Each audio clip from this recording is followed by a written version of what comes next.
اعوذ باللہ من الشیطان الرجیم، بسم اللہ الرحمن الرحیم۔ السلام علیکم ورحمۃ اللہ وبرکاتہ۔ ناظرین گرامی، حضور نبی کریم صلی اللہ علیہ وآلہ وسلم کی حیات مبارکہ میں ایک سال ایسا بھی آیا کہ جب آپ صلی اللہ علیہ وسلم شریک حیات حضرت خدیجہ رضی اللہ تعالی عنہا اور آپ صلی اللہ علیہ وسلم کے چچا حضرت ابو طالب انتقال فرما گئے۔ تب آپ صلی اللہ علیہ وآلہ وسلم غمزدہ رہنے لگے۔ پھر ایک رات اللہ پاک نے اپنے حبیب کو ملاقات کے لیے بلا کر ان کی زندگی میں مسرت بکھیر دی۔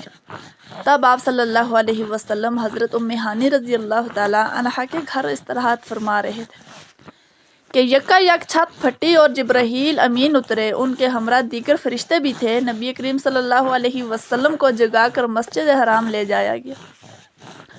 آپ کے سینہ مبارک کو چاک کر کے قلب عطر کو آب زمزم سے دھویا گیا۔ بعد از آپ صلی اللہ علیہ وسلم کی سواری کے لیے بیشتی جانور لایا گیا اور مسجد اقصی کی جانب روانہ ہوئے۔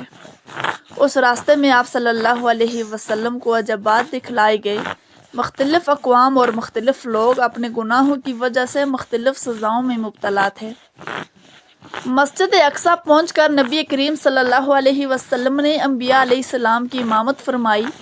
اس کے بعد ملائکہ کی معیت میں آسمانوں کی جانب روانہ ہوئے۔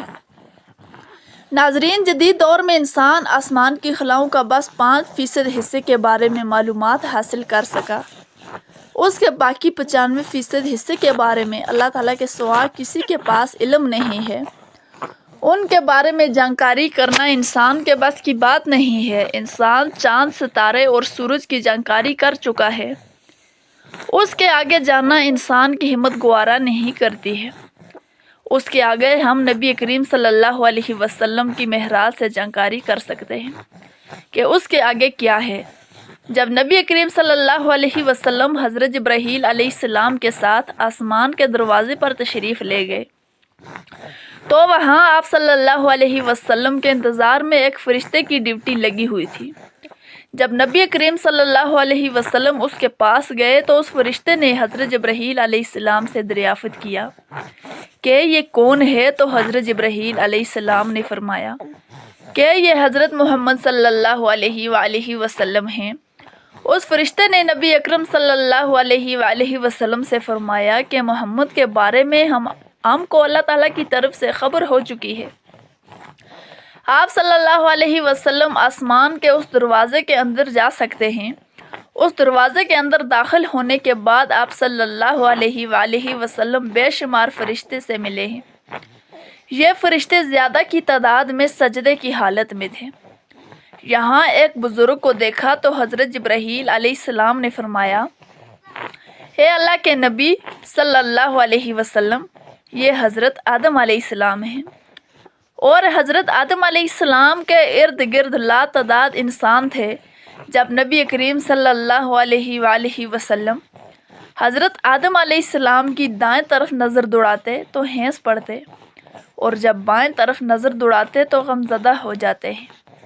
جب نبی کریم صلی اللہ علیہ وسلم کے دریافت کرنے پر حضرت جبرائیل علیہ السلام نے فرمایا، یہ حضرت آدم علیہ السلام کی اولاد ہیں۔ حضرت آدم علیہ السلام کی دائیں طرف وہ لوگ ہیں جو نیک کام کرتے رہے ہیں اور بائیں طرف وہ لوگ ہیں جنہوں نے ہمیشہ اللہ کی رضا کے مطابق زندگی بسر کی ہے۔ اس سفر کے دوران آپ صلی اللہ علیہ وآلہ وسلم نے بے شمار لوگوں کو دیکھا جو کہ خوش بھی تھے اور جن میں بہت سے لوگ کافی تکلیف کا سامنا کرتے ہوئے بھی ملے۔ پیارے دوستو، آپ صلی اللہ علیہ وسلم نے ایک ایسا گروہ بھی دیکھا جو اپنے ہونٹوں کو کاٹ رہا تھا۔ آپ صلی اللہ علیہ وسلم نے حضرت جبرائیل امین علیہ السلام سے پوچھا کہ یہ کون لوگ ہیں جو اس گناہ میں ملوث ہیں؟ تو حضرت جبرائیل علیہ السلام نے کہا کہ یہ وہ لوگ ہیں جو دوسروں کو نیک کام کے بڑے بڑے دعوے کیا کرتے تھے اور خود اس پر عمل پیرا نہ ہوا کرتے تھے۔ یہاں نبی کریم صلی اللہ علیہ وآلہ وسلم نے زناکاری کرنے والے گروہ کو بھی دیکھا جو کہ سخت تکلیف میں پڑے ہوئے تھے۔ یہاں آپ صلی اللہ علیہ وآلہ وسلم نے یتیم کا مال کھانے، گالی گلوچ کرنے، رشوت خور بندوں کے حقوق مارنے والوں کو بھی دیکھا۔ جو اپنے کیے کی سزا بھگت رہے ہیں۔ اس کے بعد آپ صلی اللہ علیہ وسلم دوسرے آسمان کی طرف بڑھے، جہاں آپ صلی اللہ علیہ وسلم نے دو نوجوانوں کو دیکھا، جس کے بارے میں آپ صلی اللہ علیہ وآلہ وسلم کو حضرت جبرائیل علیہ السلام نے فرمایا کہ اے اللہ کے نبی، یہ حضرت یحییٰ علیہ السلام اور حضرت عیسیٰ علیہ السلام ہیں۔ اس کے بعد آپ صلی اللہ علیہ وسلم کی نظر ایک درخت پر پڑی جس کے اوپر لاتعداد پتے تھے اور اس کے عین سامنے ایک فرشتہ کھڑا ہوا تھا۔ تو نبی کریم صلی اللہ علیہ وسلم نے حضرت جبرائیل علیہ السلام سے دریافت کیا کہ یہ کون ہے؟ تو حضرت جبرائیل علیہ السلام نے فرمایا، اے اللہ کے نبی صلی اللہ علیہ وسلم، یہ ملک الموت حضرت اسرائیل علیہ السلام ہیں۔ حضرت جبرائیل علیہ السلام نے فرمایا کہ یہ ایک ایسا درخت ہے کہ جب بچے کو پیدا کیا جاتا ہے تو اللہ تعالیٰ کی طرف سے درخت پر ایک پتا نمودار ہو جاتا ہے، اور جب انسان کی موت ہو جاتی ہے تو اس درخت سے پتا گر جاتا ہے۔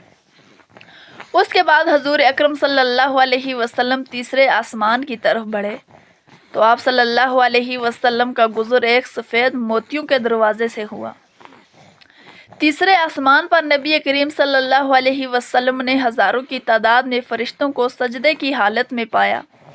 حضرت محمد صلی اللہ علیہ وسلم آگے بڑھتے جاتے تو ساتھ ہی ساتھ حضرت جبرائیل علیہ السلام حضرت محمد صلی اللہ علیہ وآلہ وسلم کو ہر چیز کے بارے میں آگاہ کرتے جاتے۔ حضرت محمد صلی اللہ علیہ وسلم آگے بڑھے تو آپ صلی اللہ علیہ وسلم حضرت یوسف علیہ السلام سے ملے۔ اس کے آگے حضور صلی اللہ علیہ وسلم ایک دروازے سے گزرے تو آپ صلی اللہ علیہ وسلم نے جہنم کا ایک دردناک عذاب دیکھا۔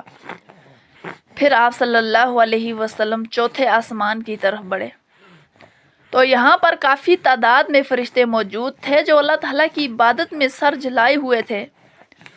اس کے بعد آپ صلی اللہ علیہ وسلم کی ملاقات حضرت نوح علیہ السلام اور حضرت ادریس علیہ السلام سے ہوئی۔ پھر آپ صلی اللہ علیہ وسلم پانچویں آسمان کی طرف گئے۔ پانچویں آسمان کو سرخ سونے سے تعمیر کیا گیا ہے۔ یہاں پر آپ صلی اللہ علیہ وسلم حضرت ہارون علیہ السلام سے ملے۔ پھر آپ صلی اللہ علیہ وسلم آگے بڑھتے بڑھتے چھٹے آسمان پر پہنچ گئے تو یہاں پر بھی لاتعداد فرشتے رب کائنات کی عبادت میں مصروف تھے۔ اس آسمان پر حضرت محمد صلی اللہ علیہ وآلہ وسلم کی ملاقات حضرت موسیٰ علیہ السلام سے ہوئی۔ اس کے بعد آپ صلی اللہ علیہ وآلہ وسلم ساتویں آسمان پر تشریف فرما ہوئے، سبحان اللہ، جہاں پر آپ صلی اللہ علیہ وسلم نے بڑی بڑی جسمات والے فرشتے دیکھے جو اپنی زبان میں ایک دوسرے سے باتوں میں مگن تھے، جس زبان کے بارے میں حضور نبی کریم صلی اللہ علیہ وسلم کو علم بھی نہ تھا۔ یہاں کا نظارہ ہی کچھ اور دکھائی دے رہا تھا۔ زمین کے کعبہ کے اوپر بیت المعمور فرشتوں کا قبلہ ہے، جہاں ایک ہی وقت میں 70 فرشتے طواف کرتے ہوئے نظر آئے۔ جو ایک بار بیت المعمور کا طواف کر لیتا اس کی باری دوبارہ نہ آتی۔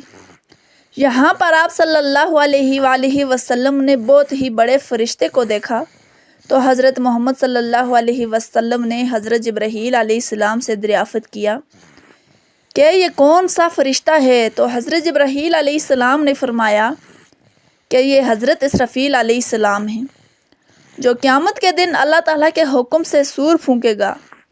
سور پھونکنے کی وجہ سے قیامت برپا ہو جائے گی اور دنیا تباہ و برباد ہو جائے گی۔ اس کے بعد آپ صلی اللہ علیہ وسلم کی ملاقات ایک بزرگ سے ہوئی جس کے چاروں طرف بچے کھیل رہے تھے تو آپ صلی اللہ علیہ وآلہ وسلم نے پوچھا کہ یہ کون ہے؟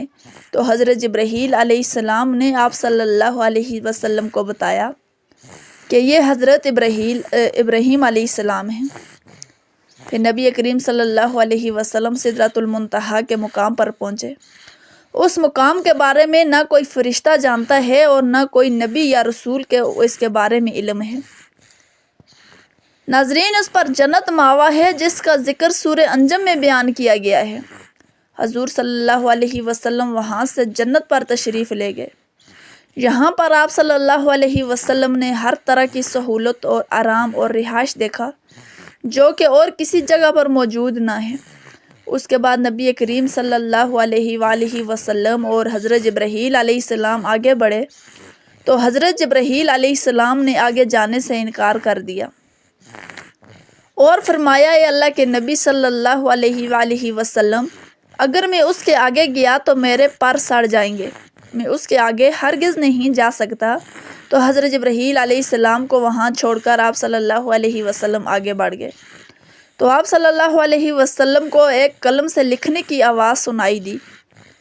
اس کے آگے بڑھے تو آپ صلی اللہ علیہ وسلم کے ارد گرد نور ہی پھیل گیا، جہاں پر نبی کریم صلی اللہ علیہ وسلم کی ملاقات اپنے رب کریم سے ہوئی۔ اللہ اکبر۔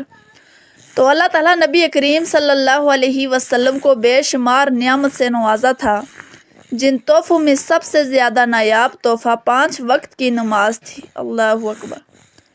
اس کے بعد آپ صلی اللہ علیہ وآلہ وسلم کا سفر ختم ہو گیا اور آپ صلی اللہ علیہ وآلہ وسلم کو زمین پر لایا گیا تو آپ صلی اللہ علیہ وسلم کو اپنا بستر اسی طرح لگا جس طرح آپ صلی اللہ علیہ وسلم اپنا بستر چھوڑ کر گئے تھے۔ نبی کریم صلی اللہ علیہ وآلہ وسلم کو یہ سارا سفر چند لمحوں میں کروایا گیا۔ آئنسٹائن کا نظریہ ہم کو یہ معجزے کو سمجھنے میں ہماری مدد کرتا ہے۔ اگر کوئی بندہ نوری رفتار کے ساتھ سفر کرتا ہے تو اس پر وقت تھم جاتا ہے۔ یہ بات تو حدیثوں سے بھی ثابت ہوتی ہے کہ نبی کریم صلی اللہ علیہ وسلم کے لیے براق کی سواری بھیجی گئی تھی۔ براق کے معنی برق کے ہیں۔ برق کو 3 برق مانا جاتا ہے جس کے معنی روشنی کے ہیں۔ روشنی کی رفتار 1,86,000 میل فی سیکنڈ ہوتی ہے۔